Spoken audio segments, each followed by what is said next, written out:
Après avoir subi la Seconde Guerre mondiale, le continent européen se retrouve dévasté et les populations confrontées à des conditions de vie difficiles. De plus, les États-Unis et l'Union soviétique étaient les seules puissances mondiales restantes. Il se livre une guerre froide qui bipolarise le monde. L'Europe est divisée en deux, à l'est les pays sous influence soviétique et à l'ouest les pays sous influence américaine. L'Europe est donc en quelque sorte encerclée par ces deux superpuissances, ce qui renforce l'idée de s'unir chez les pays européens.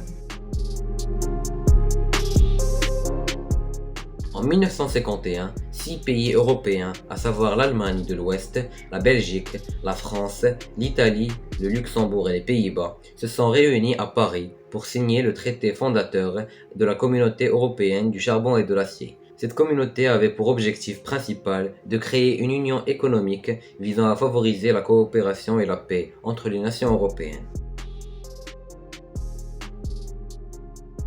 Le 25 mars 1957, les 6 pays fondateurs se sont réunis à Rome pour signer 2 nouveaux traités qui allaient marquer une étape importante dans l'intégration européenne. Le premier traité a créé la Communauté économique européenne dont l'objectif principal était d'établir un marché commun entre les pays membres et de définir les politiques communes dans des domaines tels que les transports, le commerce extérieur et l'agriculture. Le deuxième traité a établi la Communauté européenne de l'énergie atomique dont le but était de coordonner les programmes de recherche en matière de nucléaire civil. Cependant, la mise en place de ces politiques communes a pris plusieurs années, mais après leur exécution, elles ont permis une amélioration rapide de la situation économique européenne.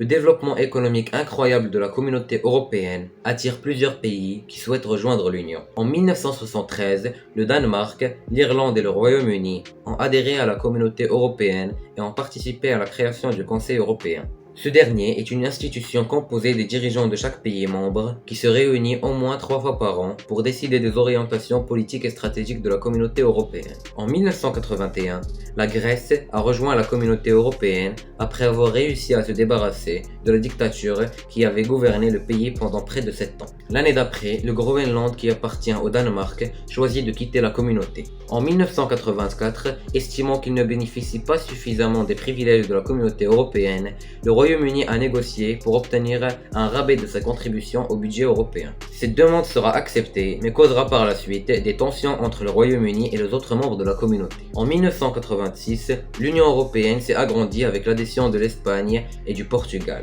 portant ainsi le nombre de ses membres à 12. Après la chute du mur de Berlin en 1989, l'Allemagne est réunifiée en 1990 et l'Allemagne de l'Est rejoint la communauté européenne. En 1992, la communauté européenne change de nom et devient l'Union européenne. Et en 1995, la Suède, la Finlande et l'Autriche rejoignent à leur tour l'Union. La Norvège et la Suisse avaient envisagé d'adhérer à l'Union européenne, mais la population refuse après des référendums. La même année, certains membres de l'Union européenne ainsi que d'autres pays se réunissent pour former l'espace Schengen, une zone de libre circulation des personnes et des marchandises.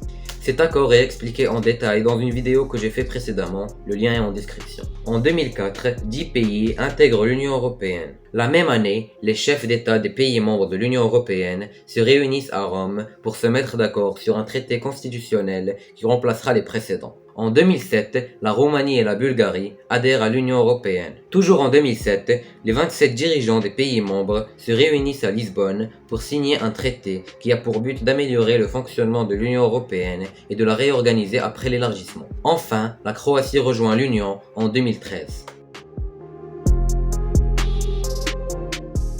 En 1999, la zone euro a été créée pour unifier les monnaies des pays membres de l'Union européenne qui ont choisi de participer à ce projet ambitieux. Ces pays ont adopté une monnaie commune, l'euro, qui a remplacé leur monnaie nationale. Bien que la zone euro couvre une grande partie des États membres de l'Union européenne, certains pays ont choisi de ne pas y adhérer pour diverses raisons.